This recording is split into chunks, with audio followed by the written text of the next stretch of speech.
Hoy, en Armas de Guerra, lo más avanzado de las mentes militares, el pináculo de la preparación, la armadura invisible, los juegos de guerra, desde el entrenamiento básico en la Primera Guerra Mundial hasta la explosión tecnológica antes de la tormenta, desde la edad de piedra a la era espacial. El fascinante mundo de los juegos de guerra, en la historia de las armas de guerra.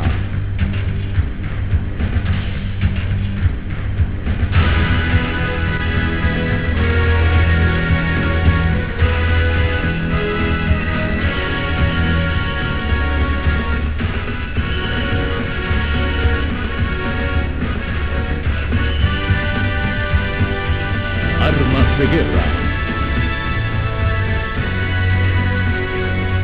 Juegos de guerra.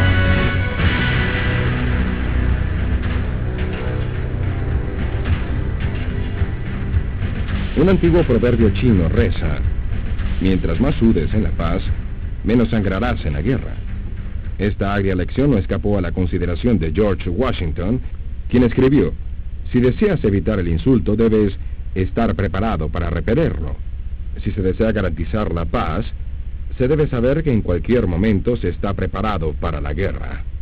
En la actualidad, las armas y los métodos de entrenamiento o juegos de guerra han cambiado drásticamente desde la época de la colonia, pero su fin sigue siendo el mismo: utilizar el tiempo de paz como preparación para la guerra. Los juegos de guerra son batallas simuladas que preparan a las tropas para enfrentar situaciones de combate real.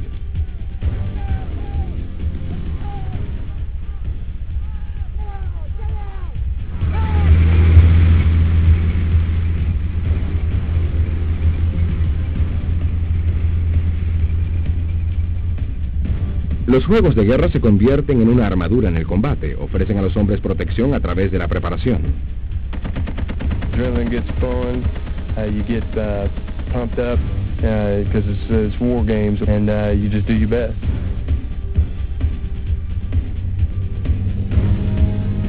There's a definite psychological effect. The men feel like that they've been prepared, and they have somewhat of an idea what to expect when they really get in combat.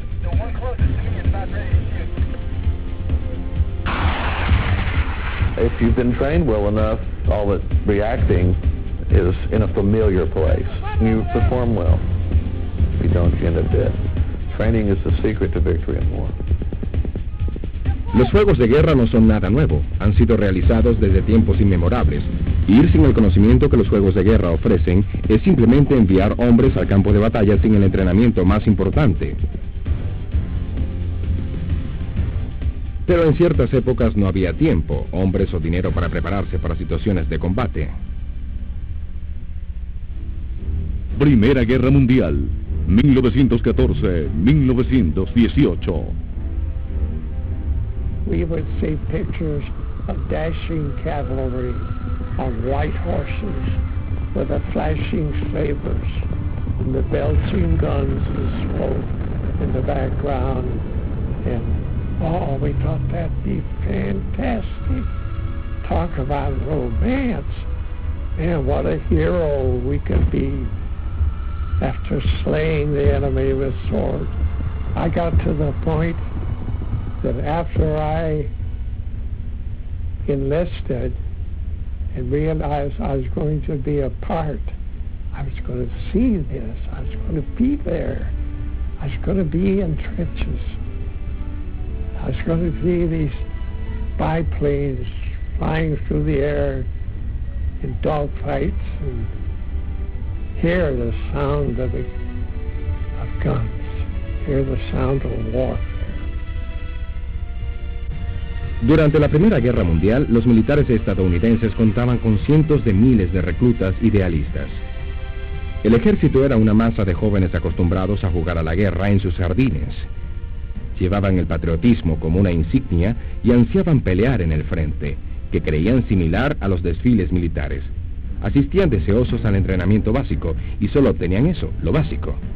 Aprendían a utilizar una bayoneta, a disparar un rifle y a ponerse a cubierto. We still had a lot of growing pains in World War I.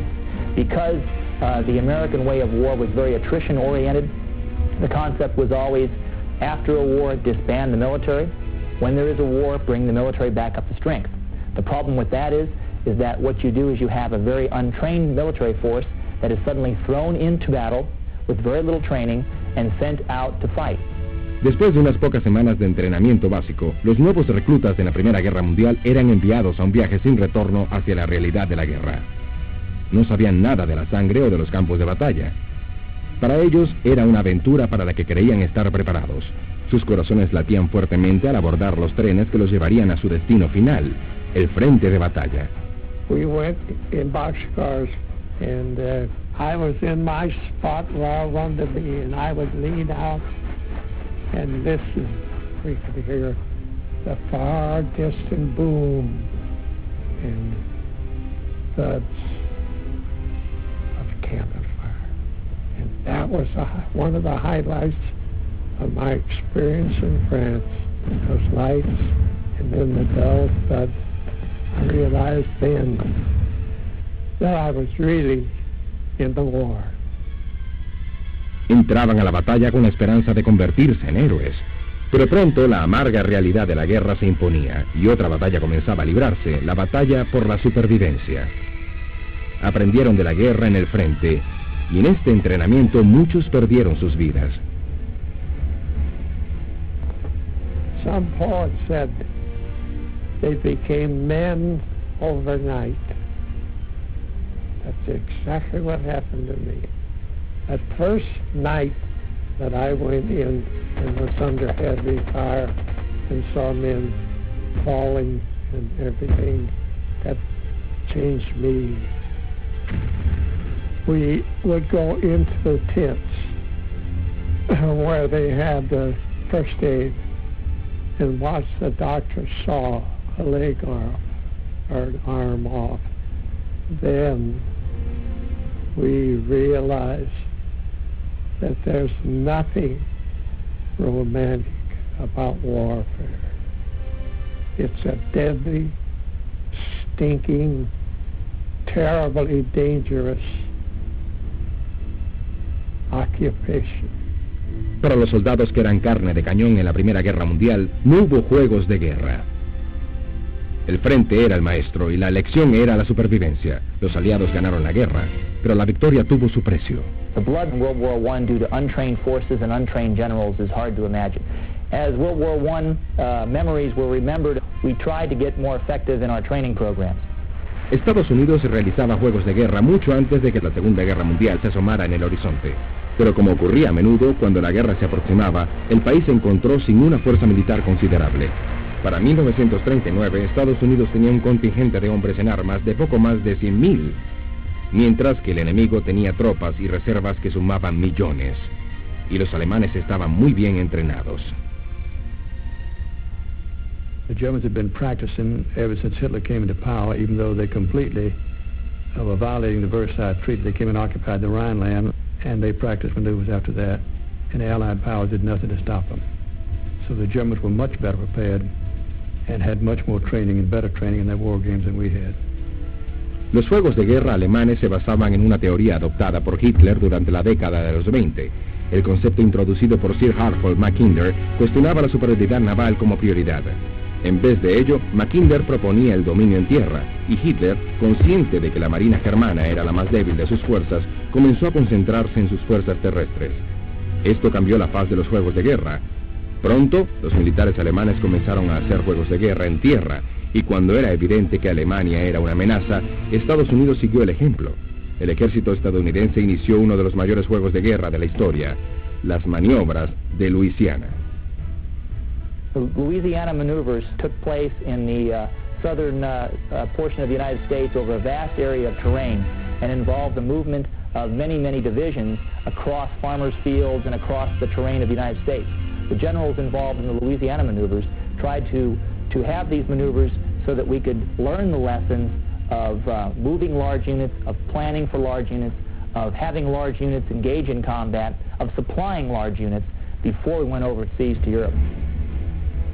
Eran maniobras de azul contra azul. No había enemigos reales. Las decisiones eran tomadas por árbitros. El objetivo de las maniobras era didáctico y se esperaba salvar vidas una vez que la nación entrara en guerra. Los oficiales, tropas y divisiones mecanizadas tenían una primera aproximación al combate simulado. I just come on active duty, and our division was really just getting started. That was the summer 1941. But they did have several infantry divisions involved in this, but they didn't have enough guns to go around, so they issued wooden guns to some of the soldiers, and they used GMC trucks with a stovepipe to simulate tanks and have big signs saying this is a tank. And the main advantage they got there was learning how to maneuver large masses of troops over large areas and large road networks. I'm a ranking officer by this time. I knew a hell of a lot more about certain things I was teaching than officers already appointed colonels and brigadier generals, because I'd been there. I had experienced it.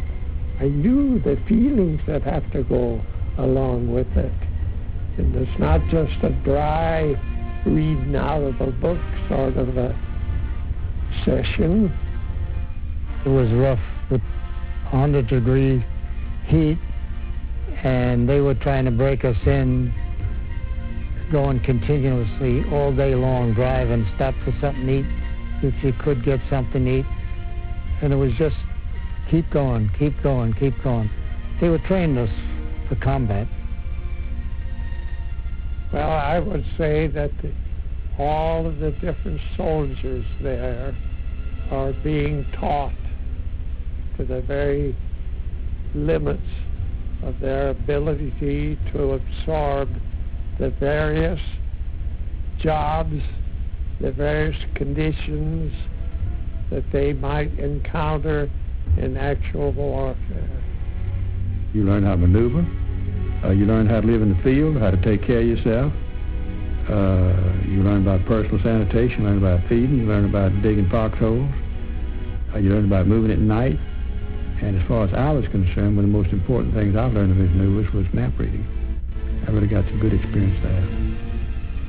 I just envied every minute of it for them, because I thought, oh boy, you have no idea how much the government is doing for you here. But this is the ultimate school.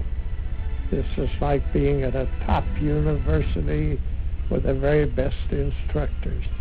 We had nothing like that in World War I. Nothing. Y el efecto de las maniobras de Luisiana en la efectividad del ejército estadounidense durante la Segunda Guerra Mundial sería evidente pocos meses después. Armas de Guerra regresará en un momento. Usted está viendo Armas de Guerra.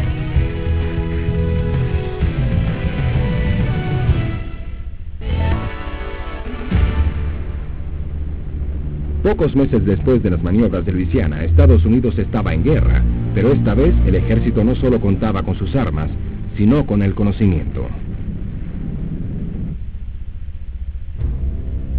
Segunda Guerra Mundial, 1939-1945.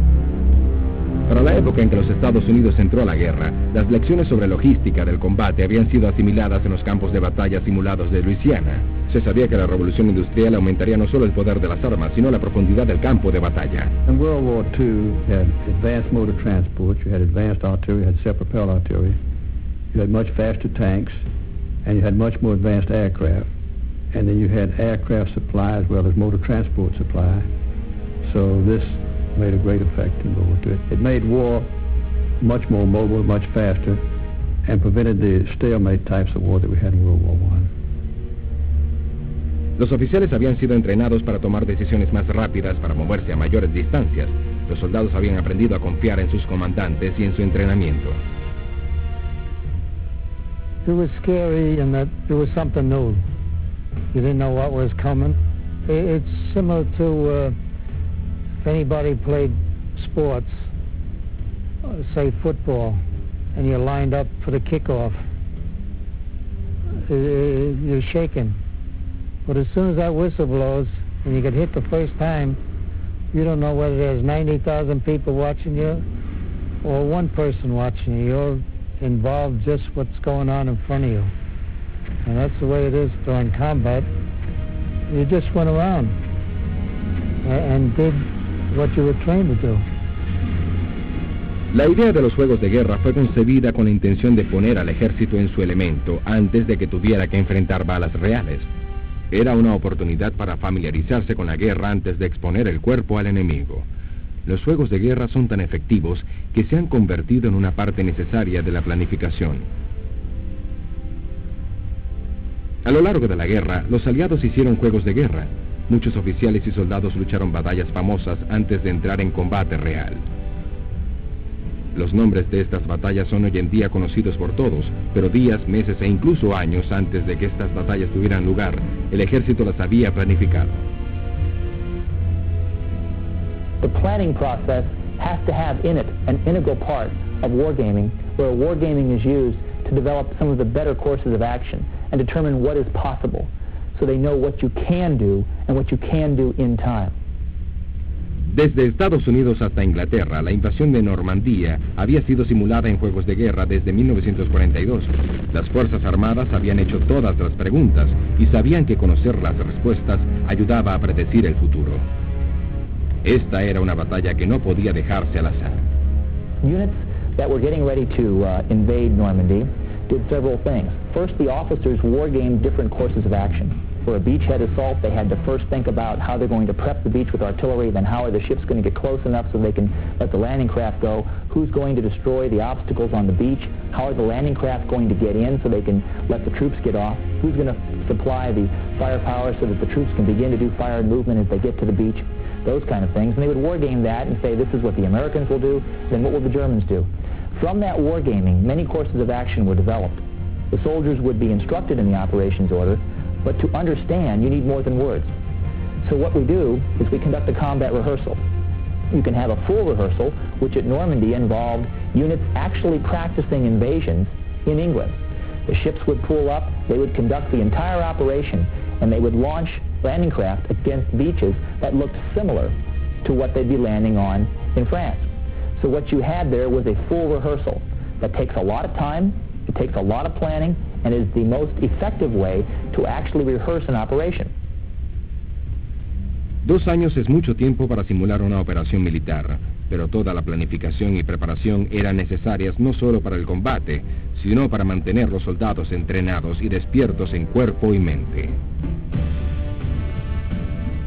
No one can predict what will happen on the battlefield. However, through wargaming, you can visualize as many of the possible outcomes as you have time for. And therefore you can prepare people mentally. And if they're prepared mentally and they understand your plan and they rehearse that through a war game and through a combat rehearsal, then they are better prepared.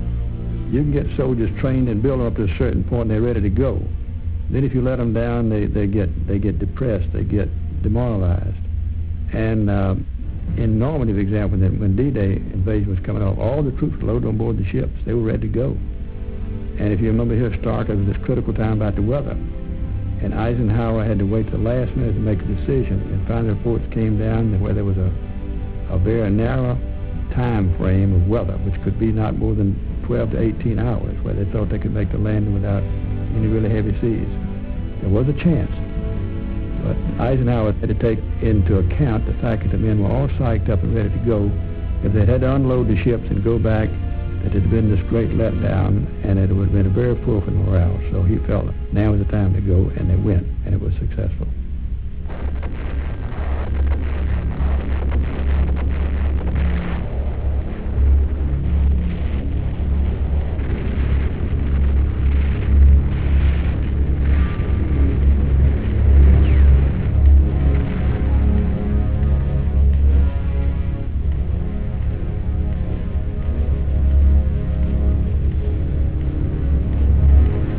Pero Estados Unidos no era el único país armado con planes y preparación. Los alemanes también tenían sus juegos de guerra.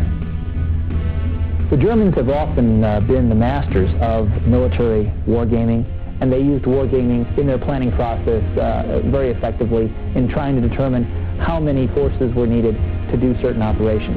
And it became part of the German method to consistently go through an action counter-reaction drill on different options so that they could see if their forces were adequate to achieve their missions and if they could actually achieve the goals they wanted within the time periods that they had.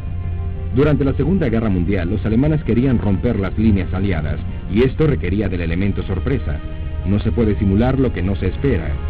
Cuando los alemanes atacaron en la batalla del Saliente, las fuerzas estadounidenses fueron golpeadas, pero no vencidas. Para el momento del ataque, el ejército del general Patton se encontraba al sur de Bastogne y se dirigía al Rin. Cuando supo del ataque, Patton desarrolló 3 escenarios a partir de la escasa información de la que disponía, y a medida que obtenía más datos, logró decidir cuál de sus planes se convertiría finalmente en el factor decisivo para la victoria.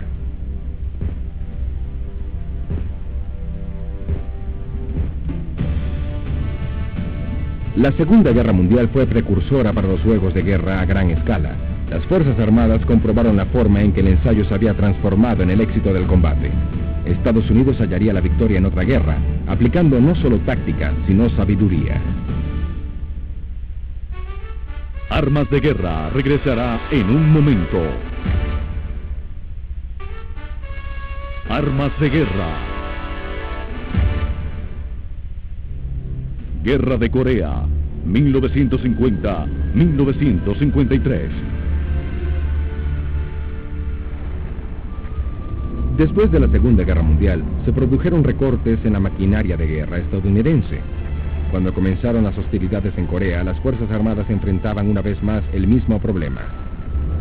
The greatest nation on earth, which had beaten both the Japanese and the German forces in World War II in 1945, was reduced to a mere shadow itself by 1950.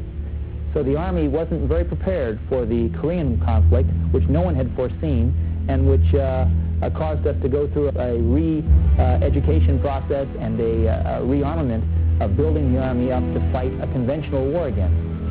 Era otra guerra por la libertad, y las Fuerzas Armadas de Estados Unidos tendrían que prepararse rápidamente. En Corea se utilizarían las tácticas, estrategias y sistemas que habían funcionado también en la Segunda Guerra Mundial. Nuevas tecnologías tendrían una influencia importante en el rumbo de la batalla y dotarían a los militares de mayor poder de fuego. Eso significaría ampliar el espectro de los juegos de guerra. By the end of the Korean War, we had a very effective army, a very effective military force, which we again began to downsize as soon as the war was over. Guerra de Vietnam, 1964-1973.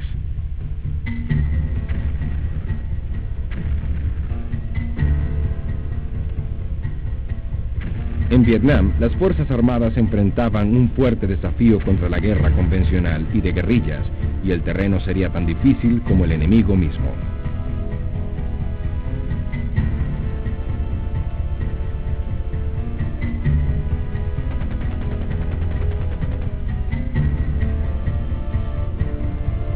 La selva tropical era el campo de batalla, y los enemigos se perdían en una masa verde.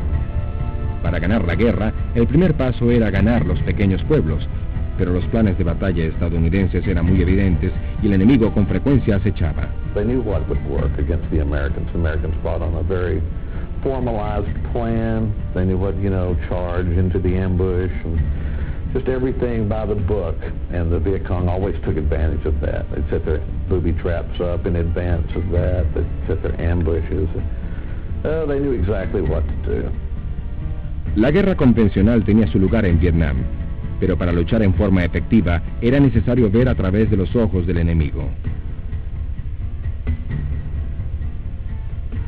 Era imprescindible infiltrar no solo su territorio, sino sus mentes. Las unidades de élite fueron llamadas para librar una guerra no convencional y su entrenamiento era muy intenso. I'll tell you, the Viet Cong were very ingenious. And the Vietnam returnees passed on their learnings about the Viet Cong to the Rangers. So they were prepared for this when they got to Vietnam. Los juegos de guerra se hacían tan reales como era posible. I actually learned everything from them. They'd been there, they'd seen everything. They had Vietnam villages set up with the booby traps, the escape routes, the hiding places. So I actually got to partake of the village atmosphere and see the war from the other side and get another perspective on how they had to protect themselves, how they booby traps, ambushes, everything. Great preparation. Era la última oportunidad para familiarizar a las nuevas unidades que pronto enfrentarían las tareas de invadir y asegurar los pueblos de Vietnam. You're not surprised when you get in a battle. You know what's going to happen. At least you hope you know what's going to happen. I think to win in war, you have to be alive at the end. You have to be alive. And I think that being prepared is the best way to stay alive. Mientras se llevaban a cabo juegos de guerra convencionales y no convencionales para Vietnam, Estados Unidos iniciaba una serie de simulaciones a gran escala para garantizar su seguridad contra posibles amenazas en todo el mundo. Los nombres de dos de estos juegos de guerra masivos son Reforger y Team Spirit. You cannot prepare for war without having exercises to ensure your preparedness. You need to do rehearsals on a grand scale. And Reforger and Team Spirit are the example of exercises that are rehearsals of war plans. Reforger was an exercise, and still is an exercise we use today, to move soldiers from the continental United States over to Europe to fall in on their pre-stocked equipment in Europe and then use that equipment to drive to the battlefield and be prepared to fight. Team Spirit era y sigue siendo el equivalente coreano de Reforger. Solo se instituyó Team Spirit para simular un posible encuentro contra China o Corea del Norte. Los preparativos para el despliegue de estas simulaciones son tan complejos y realistas como los de combate real. It is very critical today when the time-distance factors are so short, where we could be asked to go to war tomorrow in Korea, or we might be sent to some place in Eastern Europe in 2 or 3 days, to be able to practice these exercises so that we can minimize the confusion and be more effective. Tanto Reforger como Team Spirit han sido diseñados para enviar una división a un país extranjero y tenerla en operación completa en pocos días o semanas. Durante estos juegos de guerra se practica desde la construcción de puentes hasta ejercicios de combate. Su éxito ha sido arrollador, pero su perfeccionamiento vendría años más tarde con la nueva tecnología. Armas de Guerra regresará en un momento.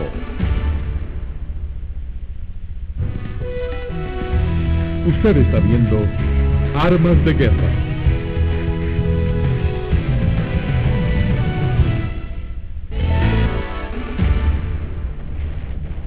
Uno de los avances más importantes en juegos de guerra fue la invención en 1981 de la tecnología de sistema de localización de blancos múltiples vía láser, o MILES.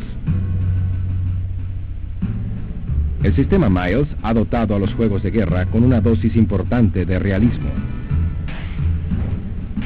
We've gotten increasingly sophisticated in our ability to replicate combat conditions. If you can fire a laser to destroy a tank, as opposed to actually firing a live round to destroy a tank that you'd have to do on the battlefield, the effects are not quite the same, but they're very close. El sistema MILES puede adaptarse a todo tipo de armas portátiles o colocadas sobre vehículos.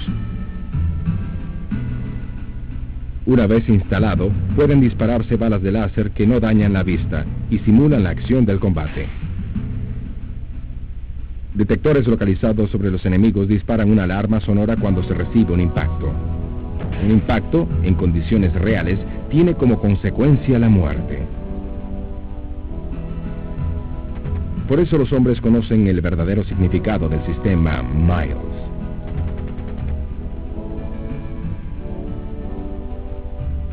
It's a no-kidding way of doing business. There's no bang, bang, you're dead. There's no throwing purple smoke to kill a platoon of folks. It's real live, honest to God, you are dead. Your lights go off, your bells go off, and you're out of the action. And soldiers don't like to be killed, I expect, any more by a laser beam than they do for real. It's the training environment that gave our Army a real sense of battle focus.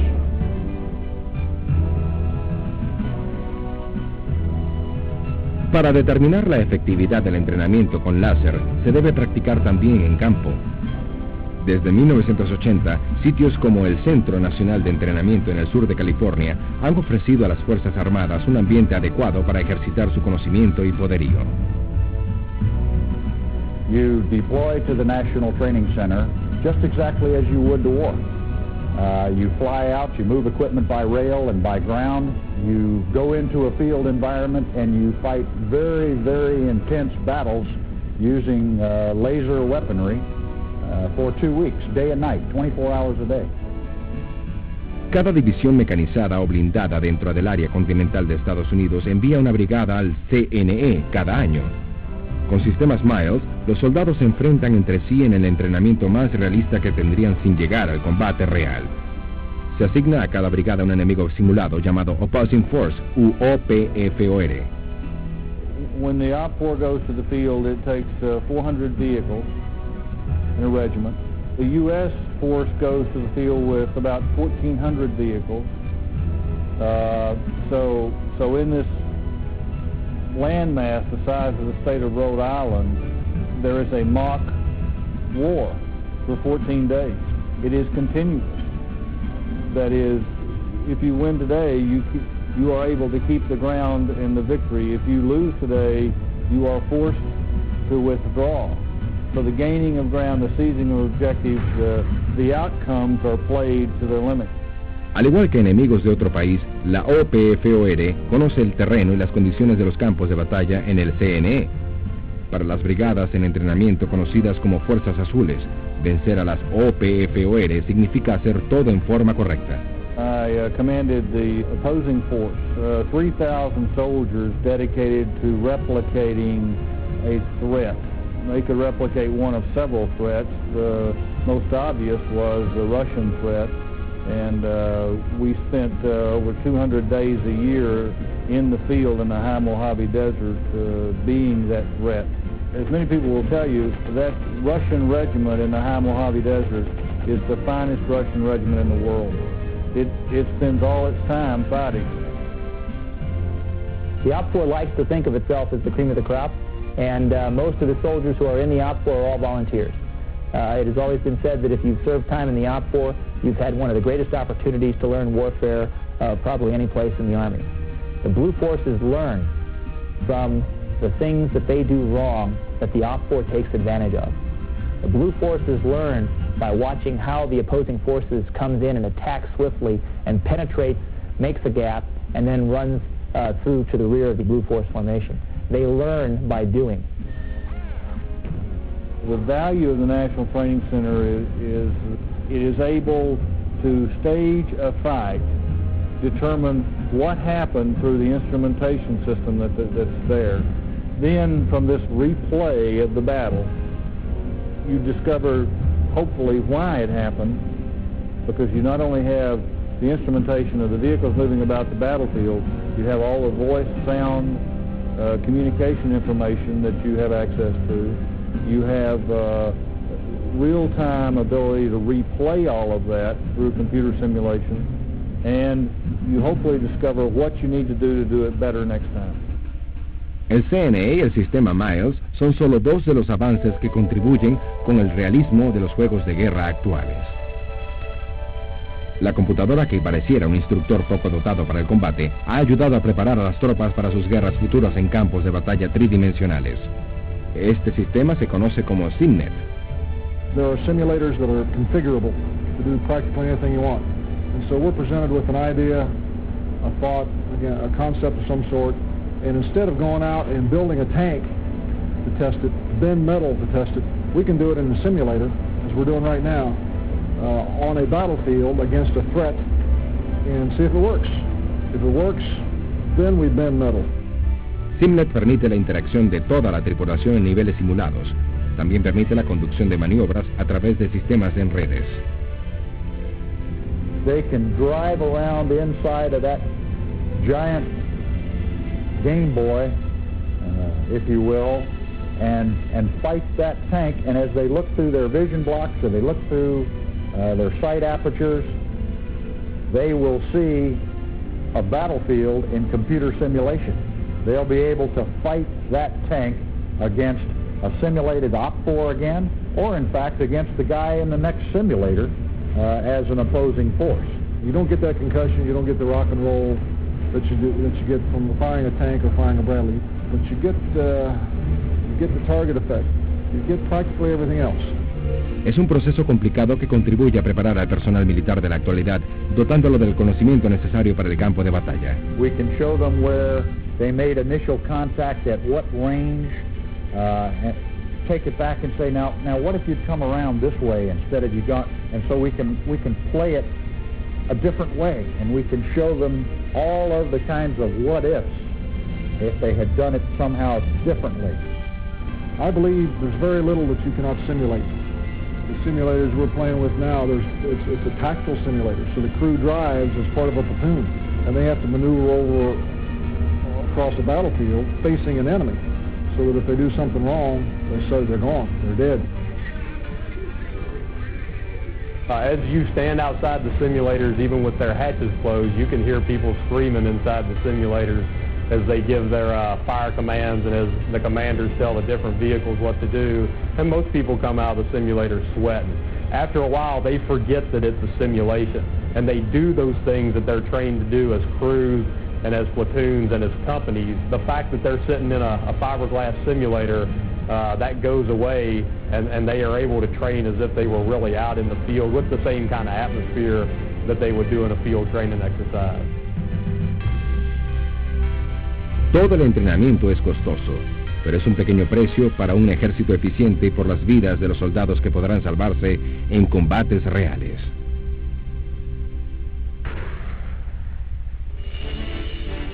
Armas de Guerra regresará en un momento.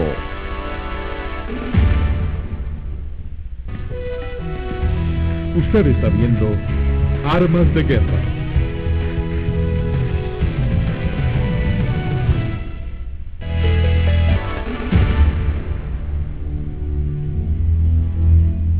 La Operación Tormenta del Desierto fue la primera guerra electrónica. Tormenta del Desierto, 1991. El avanzado entrenamiento militar fue puesto bajo prueba como nunca antes.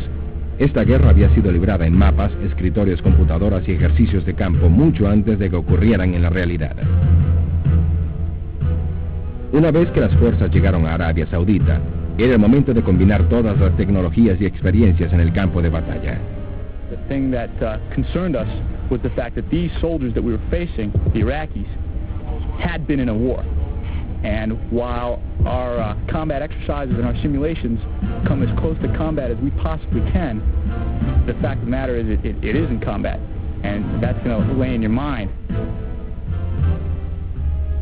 We all had our internal fears, and we all wrote our letters home and talked about all of that, as did I. But I always finished every letter with saying that our training and our capability to execute our doctrine will carry us through. I've got confidence in the people. I've got confidence in our equipment. I've got confidence in our tactics. And the biggest thing of all is I've got tremendous confidence in the training level of our soldiers. There's any number of things that's running through your mind at that time. The main thing is if you're going to be alive, if you're going to live through it. And then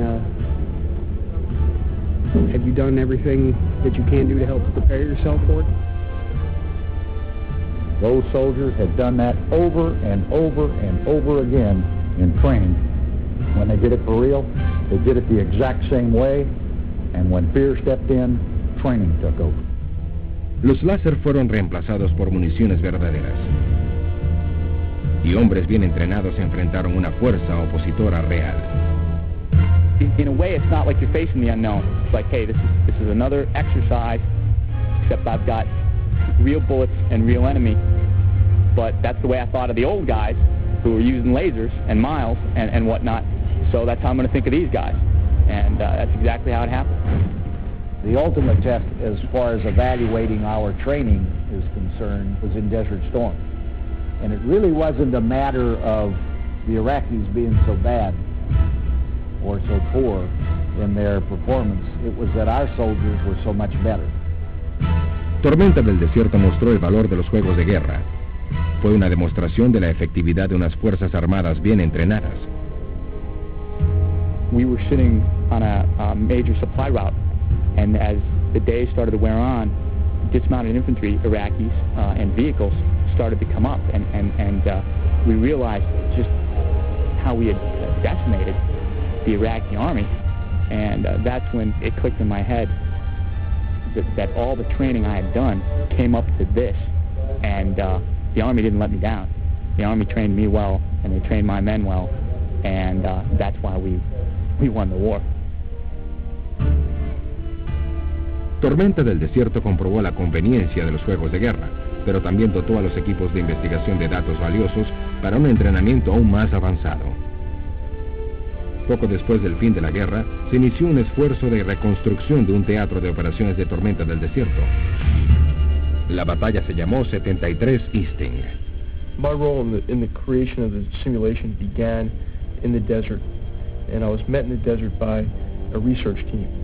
They came to us not months after, but hours after the action actually took place, so it's fresh in our mind. We spent the next couple of months painstakingly going through all of this evidence, some of which was clear, some of which was murky, trying to plot out exactly what happened. La batalla 73 Easting incluyó la recolección y verificación de datos reales de parte de los soldados que lucharon en ella y de otras fuentes de información.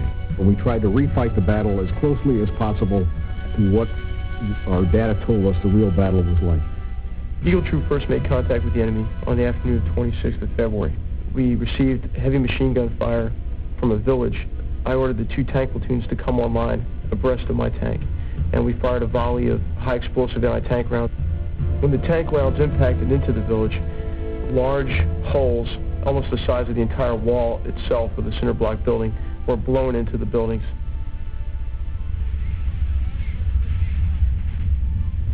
The interesting thing about what happened in G Troop's area is that I had 3 separate battles going at the same time.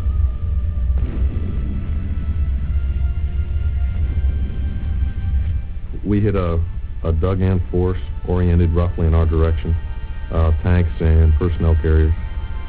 The first volleys of fire were fired by the scouts who were out front. Topped the ridgeline, saw the entire panoply of the enemy, killed 3 of their tanks in less than 10 seconds.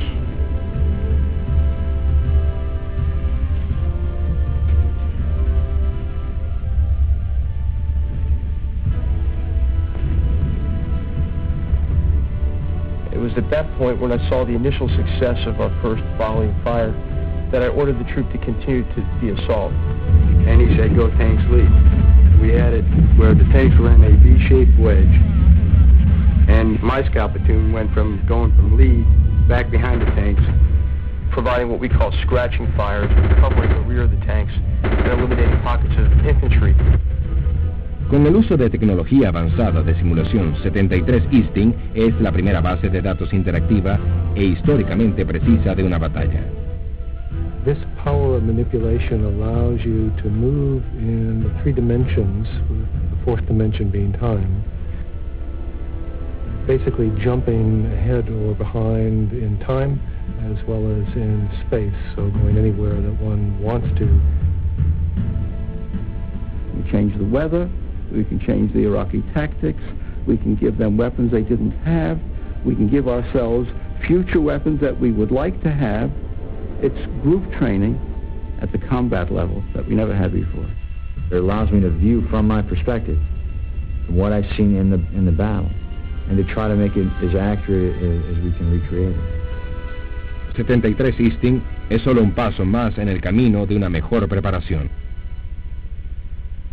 It can take and test ideas against a set measure, so we can measure the delta. An officer says, "I can do better than that." I say, "Step up, son, do better than that." We can test future ideas, concepts, tactics, doctrine, and vehicles, because we now have a benchmark that's rooted in ground truth. So we're looking at a possibility that can really change our understanding of war.